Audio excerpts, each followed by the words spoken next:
In today's video, I'm going to teach you how to customize a template in DocuSign. We'll walk through the full process together, from finding your templates to making detailed changes so you can reuse documents quickly and consistently. Make sure you're already signed in to your DocuSign account before you start. First, go to your DocuSign dashboard. This is the main home screen that appears after you log in.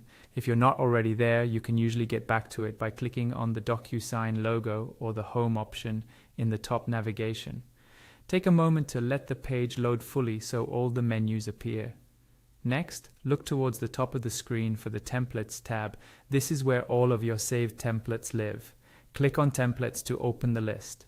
You should now see a page showing all the templates that are available to you, either ones you created or ones that have been shared with you. Find the template you want to customize in that list. Once you've found it, look to the right side of that template row for the 3 vertical dots, sometimes called the More Options menu. Click on those 3 dots to open a small drop-down menu for that specific template. From the drop-down, choose Edit. This tells DocuSign that you want to change the template itself, not just send a one-off envelope. After you click Edit, DocuSign will open the template editing page. On this page, you can customize all the key details of your template. At the top, you can update the template name to something clear and descriptive so you and your team can easily recognize it later. You can also add or refine the description to explain when this template should be used or what it's for. If you need to change the underlying document, you can upload a new file to replace or update the existing one. Below that, you'll see sections to add or adjust recipients. Here, you define the roles like client, manager, or HR, and set the signing order if needed. You can also customize the email subject line and the message that recipients will see when they receive the document for signing. Use this to give short, clear instructions.